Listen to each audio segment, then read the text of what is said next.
Vera Waxman es doctora en filosofía por la Universidad de Buenos Aires y la Universidad de París 8. Actualmente es profesora de filosofía política del Departamento de Filosofía de la Facultad de Humanidades y Ciencias de la Educación de la Universidad Nacional de La Plata y dirige el área de filosofía de la Universidad Pedagógica Nacional, donde tiene su dedicación exclusiva. Trabajó como docente en todos los niveles del sistema educativo, desde el jardín de infantes hasta el posgrado. Formó parte del equipo de Formación Ética y Ciudadana, coordinado por Isabelino Siede, en la Secretaría de Currículum de la antigua Secretaría de Educación de la Ciudad de Buenos Aires. Ha publicado El laberinto de la libertad, de 2016, referido al pensamiento de Rousseau, autor también que ha traducido y artículos sobre filosofía francesa del siglo XVIII. Y en vinculación con los temas educativos, en el pasado investigó acerca de la filosofía con niños y la filosofía en el aula en general.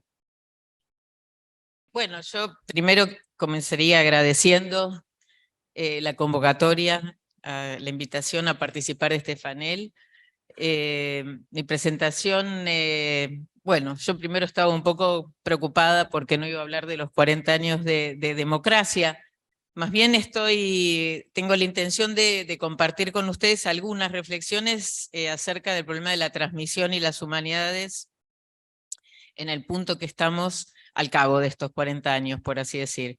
En un momento en que se hace sentir la necesidad de recordar una y otra vez el rol del Estado en la educación básica y superior, así como en el desarrollo de la ciencia, por ahí no está de más plantearnos cuáles son las condiciones de la transmisión en humanidades, que entiendo es un poco también lo que nos convoca acá, ¿no? Entonces, mis preguntas generales son cómo pensamos las humanidades en relación con el espacio público, ¿no? ¿Qué sentido tienen en este momento de nuestra sociedad, también en esta situación pospandémica, ¿no? ¿Qué relación hay entre las humanidades y las instituciones? Y bueno, a esto quisiera referirme en este rato que voy a leer para controlar un poco la cuestión del tiempo. Ya veo que me están cronometrando, así que bueno, organizo la exposición de la siguiente manera, pasando quizás de una impresión a otra.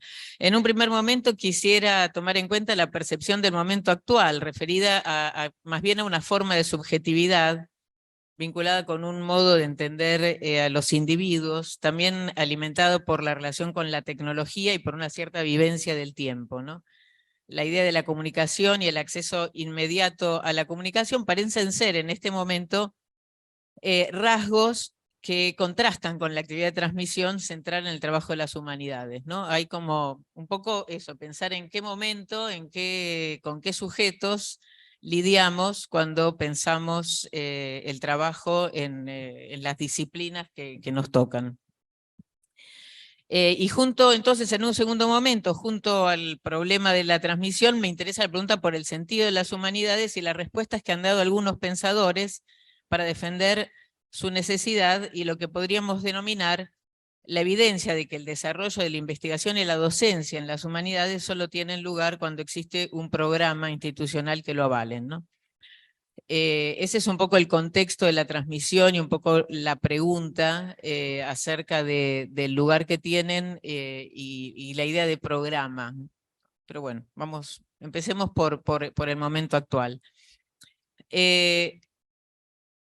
Describir el tiempo que vivimos como un tiempo de crisis es ya un lugar común, ¿no? La idea de fluidez, de incertidumbre, de falta de certezas, transitoriedad, provisoriedad, son parte del patrimonio común de los términos que se utilizan para caracterizar nuestras sociedades, urbanas al menos. Entiendo que con esa sensación de crisis convive lo que llamaría un cierto impulso fundacional, ¿no? La impaciencia por hacer aceptar modos de vivir o de ser o de vivir socialmente, que por mostrarse justos pretenden una inmediatez para que las sociedades no siempre están preparadas. Esto se hace evidente en algunos reclamos identitarios y en lo que se llama, por ejemplo, la política de la cancelación. Entiéndase bien que no estoy cuestionando la legitimidad de ningún reclamo en particular, solo creo ver en la cancelación o el escrache un modo de expresión que tiene una urgencia para la que las instituciones no están preparadas y para la que la sociedad tarda en reaccionar. La presencia del prefijo auto puede darnos una pista acerca de alguno de estos fenómenos. La palabra clave hace unos años era personalizar, ¿no? Ahora ya no personalizamos tantos, ahora más bien nos autogestionamos. Los bancos, las compañías telefónicas, también los sistemas informáticos de las universidades nos incitan, estudiantes y profesores, a resolver nuestros propios problemas por medio de la autogestión. Nadie nos dice que estamos trabajando más, ¿no? Por el contrario, parece que somos más libres y más autónomos, precisamente cuando realizamos las acciones por nuestra cuenta. Por otro lado, se impuso la idea de autopercepción, que afecta directamente a la definición de la identidad personal. Y acá sí quisiera hacer una pequeña digresión por dos leyes muy importantes de nuestro país que reflejan de alguna manera lo que estoy tratando de mostrar.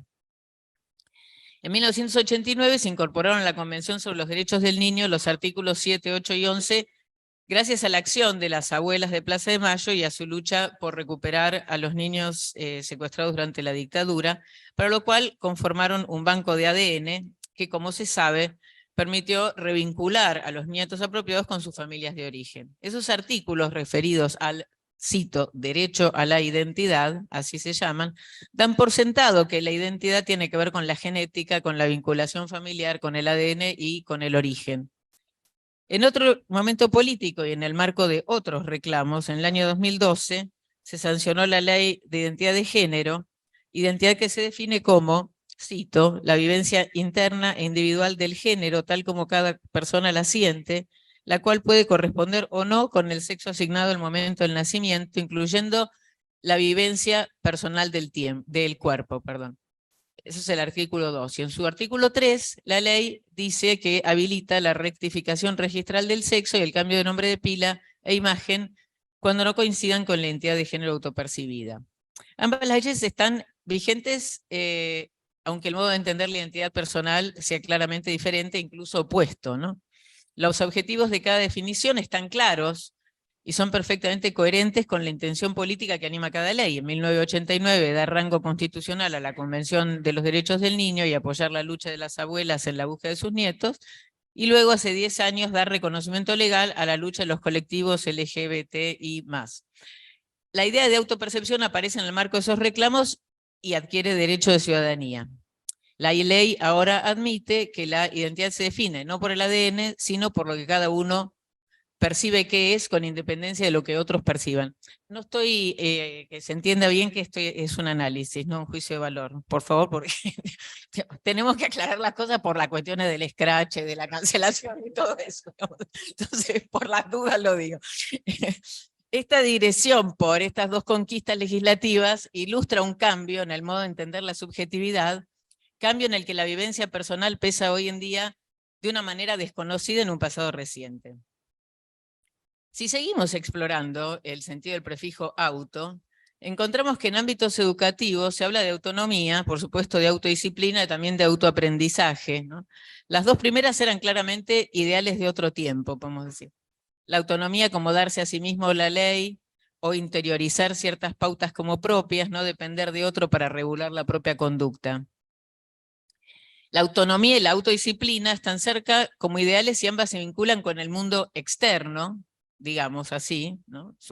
Usemos esta metáfora, que tiene sus reglas y al que hay que adaptarse o al menos responder.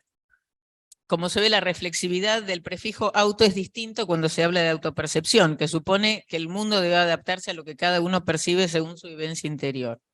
Casi un movimiento opuesto que hace patente un signo del presente. El autoaprendizaje participa un poco de esta misma constelación de sentido, ¿no? El alumno podría prescindir del maestro porque podría aprender solo gracias a los instrumentos que le provee el sistema, en general la web. Entre la autonomía y la autodisciplina por un lado y el autoaprendizaje y la autopercepción por el otro, parece estar en juego una cierta idea de libertad vinculada a la norma por un lado y al deseo y la inmediatez por otro. No es casual que en lugar de autonomía cada vez más se hable de emancipación. La subjetividad actual se vincula también con la tecnología y con la inteligencia artificial, cuyo impacto en nuestra vida cotidiana ya es un hecho.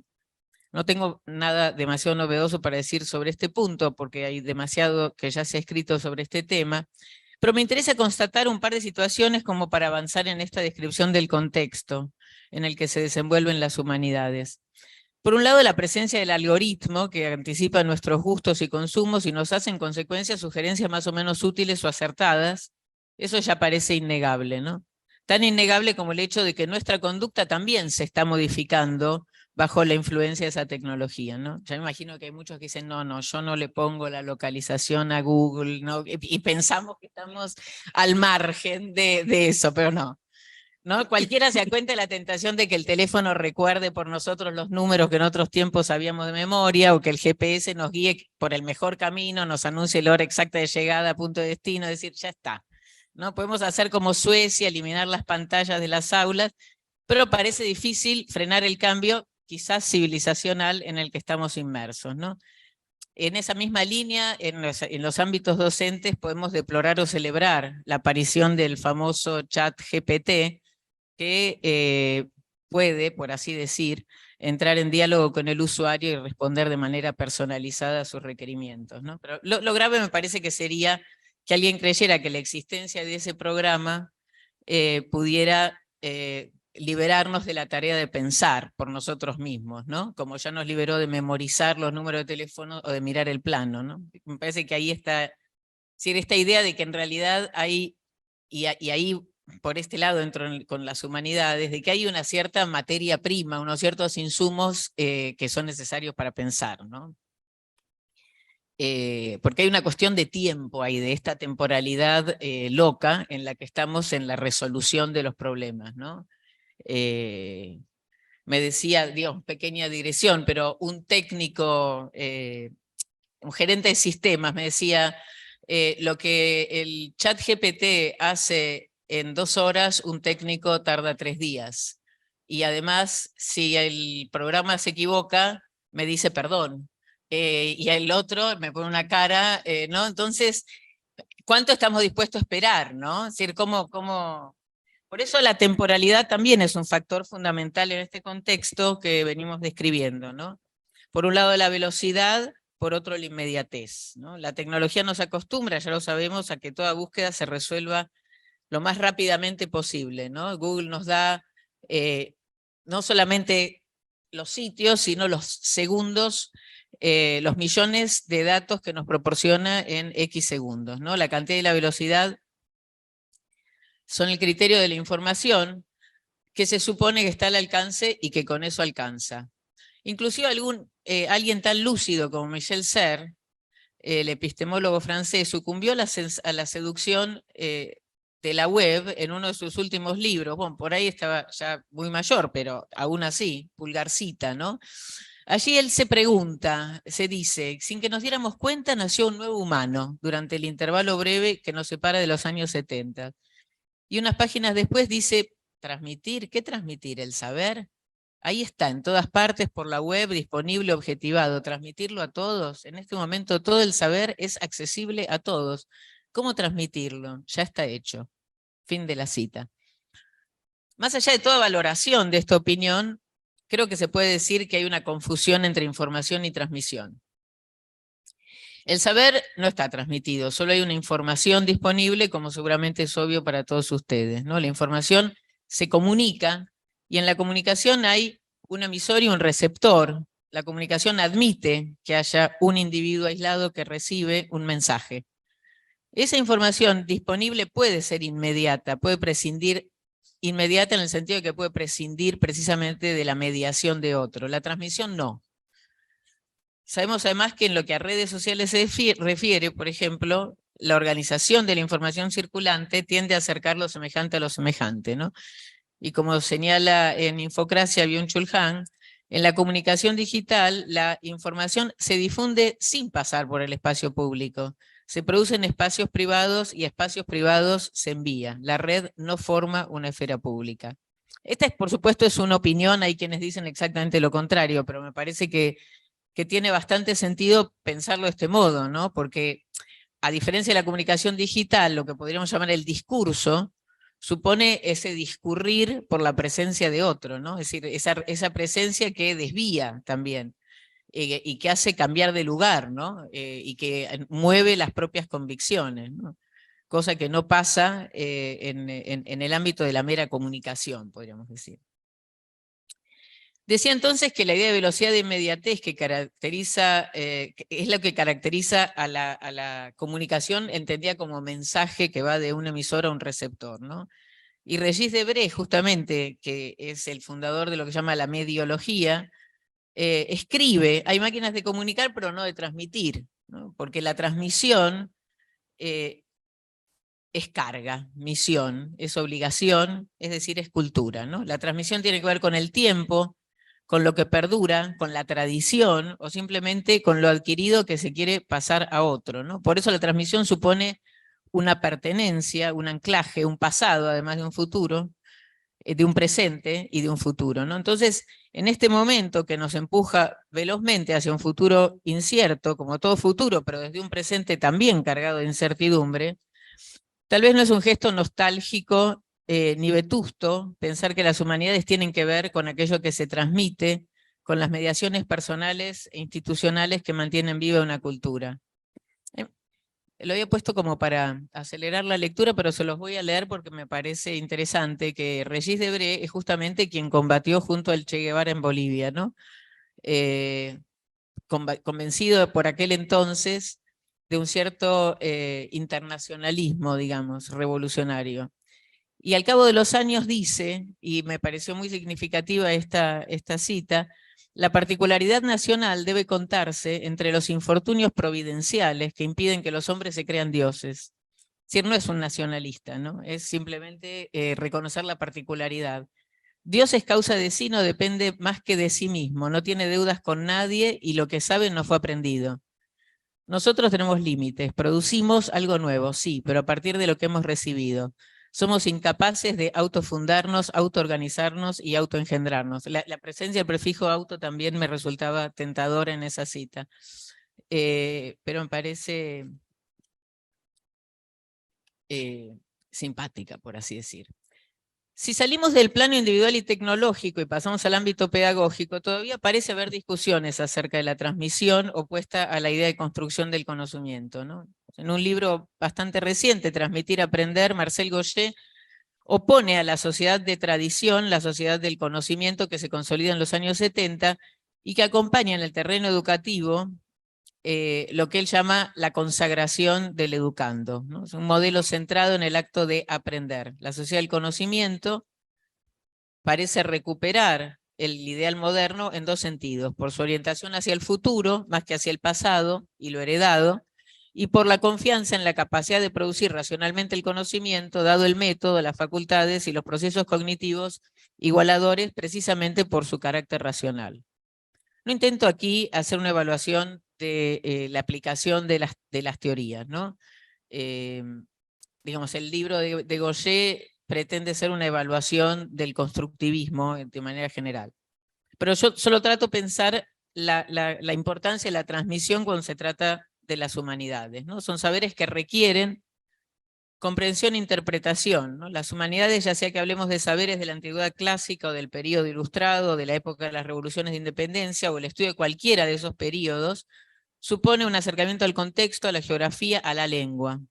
Ninguno de sus saberes es transparente, todos ellos son opacos y necesitan mediaciones. Alguien que nos acompañe y que nos introduzca en ese mundo que nos es ajeno y en el que debemos aprender a movernos. Se llama un maestro, por supuesto. La relación maestro-discípulo desde ya es una relación personal, ¿no? Una relación de mutua elección. Pero es también una mediación institucional, porque son las instituciones las que promueven esas relaciones y las albergan, ¿no? Ese trabajo de comprensión e interpretación que requieren las humanidades supone también el ingreso a una tradición, el acercamiento a un texto de filosofía, a una fuente histórica, a un texto literario, ¿no? Está mediado también por toda una serie de lecturas anteriores y anteriores interpretaciones. En ese sentido, la transmisión y las humanidades requieren mediaciones que constituyen, pero que también exceden la relación personal maestro-discípulo, ¿no? Se necesita traducciones, se necesita estudio de las lenguas en que esos estudios se expresan, y las historias de los estudios en ciencias humanas así lo evidencian, ¿no?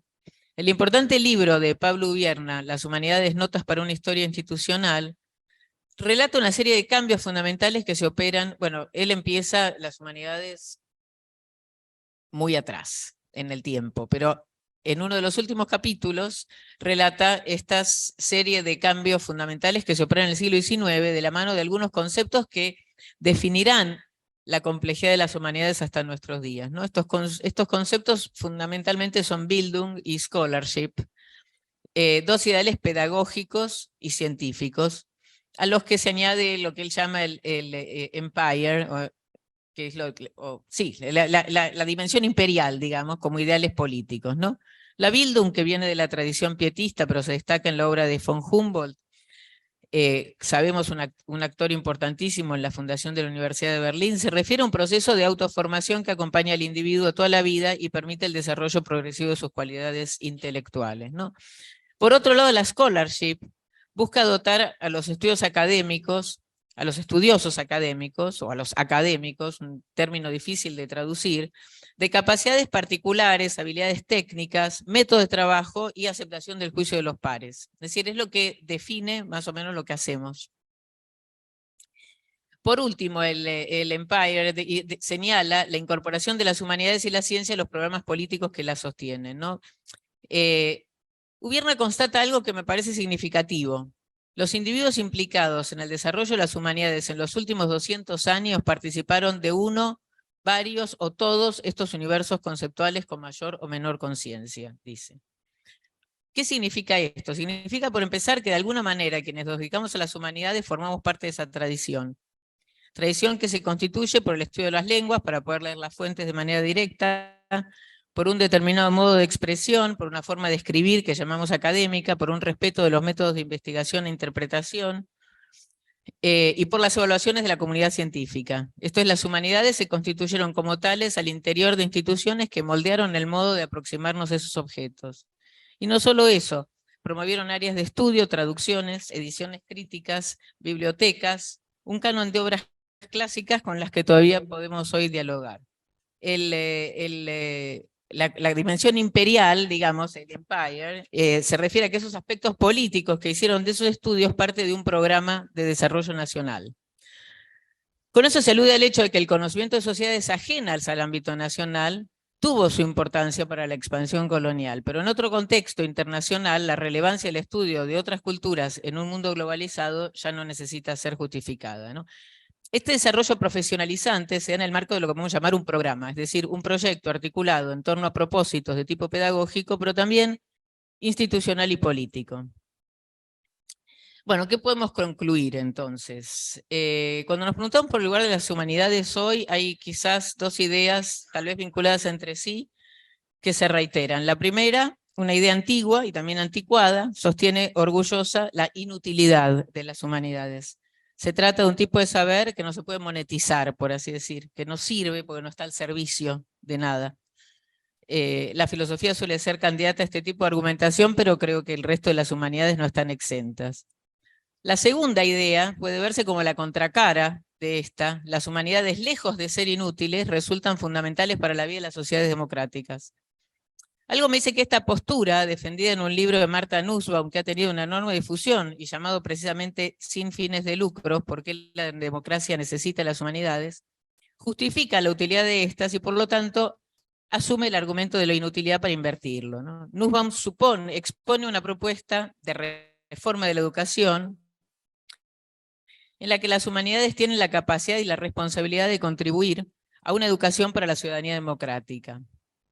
Opone en ese sentido una educación para la renta y una educación que apunte al desarrollo humano y que pueda acordarse con los propósitos educativos enunciados en la Declaración Universal de Derechos Humanos. Algunas de las aptitudes que busca generar su manifiesto, tal como ella lo define, son la capacidad de argumentar sobre cuestiones políticas, reconocer a los otros como seres con los mismos derechos, emitir juicios críticos. El estudio de las humanidades contribuiría al desarrollo de estas aptitudes por generar hábitos empáticos, entrenar argumentación y situar a las personas en un contexto particular que se inscribe en un contexto más amplio.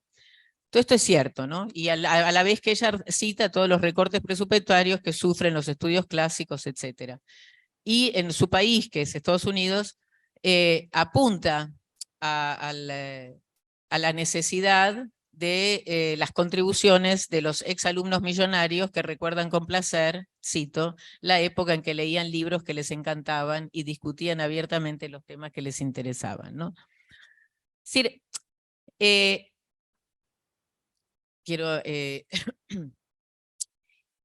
es evidente que ese tipo de defensas siguen pensando las humanidades de alguna manera como un decorado, ¿no?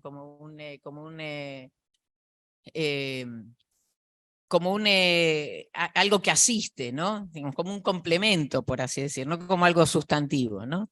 No podemos esperar que el desarrollo de la investigación y la docencia en humanidades se dé por sí solo o por la voluntad de algunos inspirados, ¿no?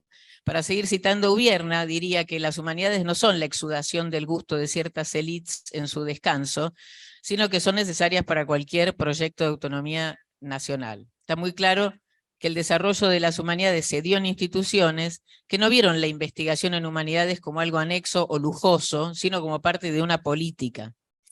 Por otro lado, si es difícil pensar que a alguien se le ocurriera que la investigación en física puede realizarse desprovista de laboratorios, no parece imposible, porque tenemos muchos casos, pensar que las humanidades pueden desarrollarse sin bibliotecas o sin bases de datos autorizadas, ¿no?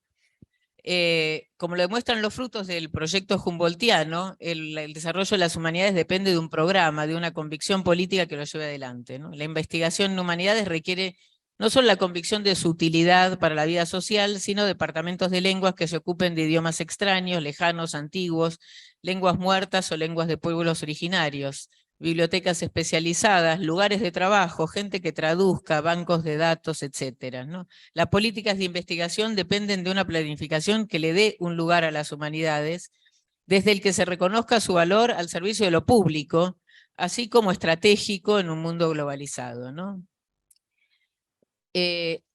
Bueno, salteo un poquito, voy a mi último párrafo. Sin pretender justificar la lógica de este recorrido marcado por una serie de intuiciones y preocupaciones de alguien que constata una vez más que la brecha generacional es siempre un hecho, lo que intenté describir es un escenario social, cultural, pedagógico y político que resulta adverso al desarrollo de las humanidades, como lo muestra también la baja de matrícula en varias carreras universitarias que nos competen, ¿no?